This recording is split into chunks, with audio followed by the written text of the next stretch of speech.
Hello everyone, welcome to my YouTube channel. आप सभी का स्वागत है हमारे आज के इस वीडियो में। और फ्रेंड्स, इस वीडियो में हम लोग बात करेंगे रेलवे से जुड़े 3 अपडेट के बारे में। आज है आपका 26 जुलाई और 26 जुलाई की 3 खबर मैं आपको इस वीडियो में दूंगा।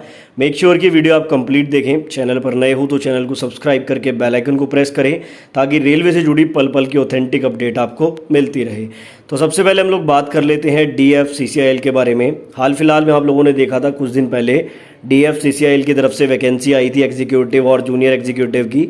तो अब ये DFCCIL क्या है आपको बेहतर पता होगा कि एक अलग से कॉरिडोर बनाया जा रहा है मालगाड़ियों को चलाने के लिए, और उस कॉरिडोर को चलाने के लिए स्टाफ की आवश्यकता होती है। वहाँ पे उन ट्रेन्स को चलाने के लिए लोको पायलट होते हैं, पूरा मैनेजमेंट क्रू होता है, और पटरियों की देखरेख के लिए मतलब कि आप लोग कह सकते हैं कि रेलवे की तरह वहाँ पे भी पूरे स्टाफ की आवश्यकता पड़ती है।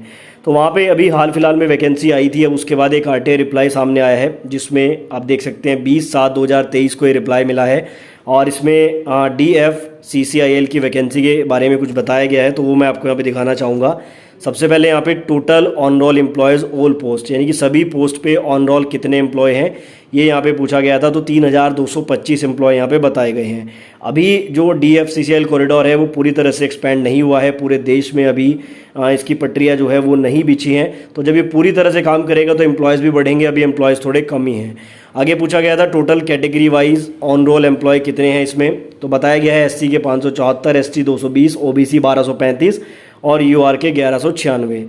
आगे पूछा गया था total vacant post all department में अभी कितनी है। तो 2614 टोटल वैकेंट पोस्ट हैं, और कुछ दिन पहले एग्जीक्यूटिव और जूनियर एग्जीक्यूटिव की पोस्ट भी यहाँ पर आई थी। मैं आपको बता दूं, अगर रेलवे में आपको सफलता नहीं मिल पाई है तो DFCCIL की तरफ भी आप जा सकते हैं। सैलरी पैकेज अच्छा रहता है आपका। अगर मेन रेलवे को देखा जाए तो उतना तो नहीं है, लेकिन अच्छा पैकेज रहता है। ऑफिसर्स वगैरह बहुत मॉडर्न रहते हैं, इनके फैसिलिटीज़ अच्छी मिलती है, ड्रेस कोड वगैरह होता है। तो एक अच्छी जॉब लाइफ आप लोग यहाँ पे भी देख सकते हैं। आगे पूछा गया था total category wise all post इन DFCCIL कितनी है। तो 5839 पोस्ट यहाँ पे बताई गई हैं, टोटल कैटेगरी वाइज अवेलेबल हैं। बाकी जैसे जैसे ये एक्सपेंड होगा तो आगे यहाँ पे पोस्ट भी बढ़ेंगी। तो देखो, जैसे DFCCIL की अभी वैकेंसी आई थी, फ्यूचर में भी वैकेंसी आएगी, तो थोड़ा बहुत इन्फॉर्मेशन आपको इसकी भी रखनी चाहिए। सिलेबस वगैरह मैंने डिस्कस किया है अपनी कुछ वीडियोज़ में। मेरे चैनल की प्लेलिस्ट में आपको एक प्लेलिस्ट मिल जाएगी DFCCIL करके, तो वहाँ पर आप कुछ वीडियोज़ अवेलेबल हैं वो जाके देख सकते हैं। वहाँ पर आपको सारी जानकारी मिल जाएगी। उसके बाद बात करते हैं हम लोग यहाँ पर रेलवे की ज्वाइनिंग लेटर्स के बारे में। देखो, आपको ये बात तो पता है कि माननीय नरेंद्र मोदी जी के द्वारा समय समय पर रोज़गार मेले का आयोजन होता है, और जिसमें लाखों की संख्या में ज्वाइनिंग लेटर डिस्ट्रीब्यूट होते हैं। लेकिन समझ में ये नहीं आता है कि वो ज्वाइनिंग लेटर डिस्ट्रीब्यूट होने के बाद छात्रों को नौकरी क्यों नहीं मिलती। अब देखो, यहाँ पे कई रोज़गार मिले हुए हैं, और मेरे पास कुछ कमेंट ऐसे भी आए हैं मेरे वीडियोस पर जिसमें ऐसा बताया गया स्टूडेंट के द्वारा कि फर्स्ट रोज़गार मेले में उनको ज्वाइनिंग लेटर मिला था, लेकिन उनकी ज्वाइनिंग अभी तक नहीं हुई है। तो यहाँ पे कहने का मतलब क्या है कि देखो, सीधा सा तर्क लगता है कि भाई हाथी के दांत दिखाने के कुछ और हैं, खाने के कुछ और हैं। अब यहाँ पे बताया जा रहा है कि जो 7वां रोज़गार मेला है वो भी शनिवार को आयोजित हुआ था, जबकि किसी को पता भी नहीं लगा। और बताया जा रहा है कि उसमें 70,146 छात्रों को नियुक्ति पत्र दिए गए हैं, और जो 10 लाख नौकरियां देने का जो टारगेट मोदी जी ने रखा था वो आधा पूरा भी हो चुका है। अब चलिए क्या पूरी खबर है यहाँ पे आप देख सकते हैं।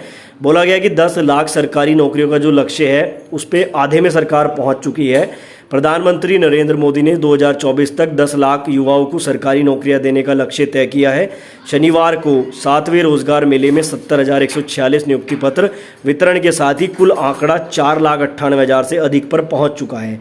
अब इसमें कितनी सच्चाई है ये आपको बताने की आवश्यकता नहीं है। क्या आपको लगता है कि 4,98,000 लोगों को क्या ज्वाइनिंग मिली है? अगर मैं बात करूं, ग्रुप डी के 1 लाख पद थे, NTPC के 35,000 पद थे। अगर ग्रुप डी का देखा जाए तो अभी तक मुश्किल से 40,000 लोगों को भी ज्वाइनिंग नहीं मिली है, और कहने को यहाँ पर ये बोला जा रहा है कि लाखों की संख्या में ज्वाइनिंग लेटर मिल चुके हैं। इसलिए मैं बोल रहा हूँ कि यहाँ पर जो है 5 लाख लोगों को रोज़गार मिल गया और किसी को पता भी नहीं लगा। तो एक बड़ी यहाँ पे जो है ये सरकार की आंखों में धूल झोंकने वाली बात है। इसमें कहा जा रहा है कि भाई 10 लाख लोगों को नौकरियाँ मिलेंगी। तो यहाँ पे जो है ये 7वें रोज़गार मेले का आयोजन हुआ था, और अगर आप में से किसी को भी ज्वाइनिंग लेटर इस रोज़गार मेले के द्वारा मिला है तो कमेंट बॉक्स में ज़रूर बताएं, ताकि हमें भी इसका अपडेट मिले, क्योंकि ये वाला रोज़गार मेला बहुत ही साइलेंट रहा और किसी को इसके बारे में पता नहीं चला। उसके बाद हम लोग बात कर लेते हैं यहाँ पर south east central railway Bilaspur की तरफ से जो GDC का नोटिफिकेशन आया था। तो लिंक यहाँ पे एक्टिव हो चुका है, और अभ्यर्थी अब इसके लिए अप्लाई कर सकते हैं। तो सबसे पहले ये वेबसाइट पर जब आप आते हैं secr.indianrailways.gov.in, तो यहाँ पर लिंक फॉर ऑनलाइन एप्लीकेशन आपको मिल जाता है। साथ ही एक ईमेल भी इन्होंने जारी किया, अगर आपकी कोई प्रॉब्लम है तो इस पर ईमेल भी आप लोग कर सकते हैं। जैसे ही लिंक फॉर ऑनलाइन पे आप क्लिक करते हैं तो ये वाला इंटरफेस खुल के आ जाता है और यहाँ पे आपको कंप्लीट प्रोसेस बताया गया है। सबसे पहले आपको रजिस्ट्रेशन करना होगा। रजिस्ट्रेशन करने के लिए जैसे ही आप यहाँ पे क्लिक करेंगे तो सबसे पहले एम्प्लॉय कोड, देखो जिन लोगों का एम्प्लॉय आईडी नहीं बनी है 11 डिजिट का जो नंबर है वो यहाँ पे सबसे पहले आपको देना होता है, उसके बाद ही आप फॉर्म अप्लाई कर सकते हैं। तो जिनके पास एम्प्लॉय आईडी जिनकी नहीं बनी है तो वो तो अप्लाई नहीं कर पाएंगे जीडीसी में। और वैसे भी बिलासपुर की बात करूँ तो 2 साल का मिनिमम यहाँ पे सर्विस कंडीशन रखी गई है। साफ साफ इन्होंने बड़े अक्षरों में यहाँ पे लिख दिया है कि 2 साल की सर्विस अगर आप कर चुके हैं तभी आप इसमें अप्लाई कर सकते हैं। बाकी जोन में अभी कन्फ्यूज़न बना हुआ है, वो कन्फ्यूज़न कब क्लियर होगा, जब किसी और जोन से आपका जो लिंक एक्टिव होगा और वहाँ पे पता लगेगा कि 2 साल की सर्विस क्या वहाँ पे रिक्वायर्ड है या नहीं है। ठीक है, उसके बाद यहाँ पे आपको क्या करना है, सबसे पहले रजिस्ट्रेशन करना है। उसके लिए आप लोग क्या कर सकते हैं, यहाँ पे एक पीडीएफ भी आपको मिल जाएगा।